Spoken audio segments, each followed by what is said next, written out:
Now, they provide a soundtrack to some of our busiest spaces, but it seems all is not harmonious when it comes to the capital's buskers. Westminster Council is looking at proposals to crack down on performers in places like Leicester Square after thousands of complaints, most of them to do with noise levels. Our political correspondent Simon Harris has been hearing the arguments. Vanna and Joe like to make a noise. It's what they do for a living. They've been performing as a duo for 2 years, entertaining tourists on the streets of London. They're horrified that busking might be banned or restricted in some parts of the West End because of noise complaints.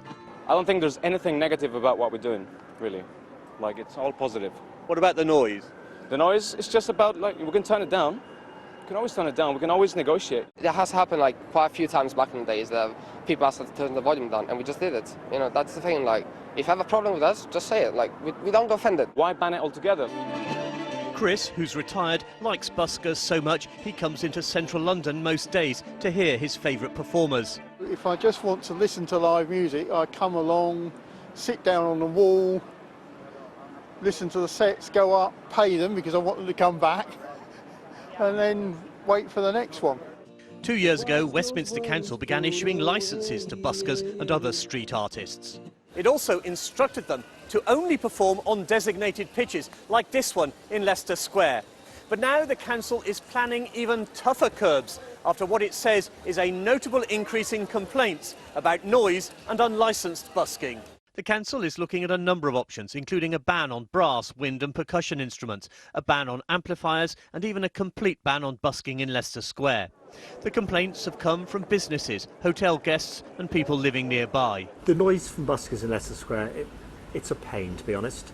There are some buskers that are fabulous. They are great entertainers, they're great performers, they bring vibrancy to the square, and there are others that are mavericks that really could not give us stuff. They just want to make as much noise as they can, earn as much money as they can. In a statement, the deputy leader of Westminster Council said buskers and street entertainers are a vibrant part of our city's culture and a popular attraction for tourists throughout Westminster. However, we need to strike a balance so that residents and businesses are not unduly impacted with noisy performances or crowds causing disruption. Jim is a regular in Covent Garden. He thinks the council's licensing regime is already too restrictive and performs without a licence. It's really tough. It's always been tough, but Westminster's licence scheme has made it even harder. If we were to comply to their terms and conditions of their licence, we wouldn't be able to make a living. The council says it will publish its final proposals for changing the busking licence rules in the autumn. Simon Harris, ITV News, Leicester Square.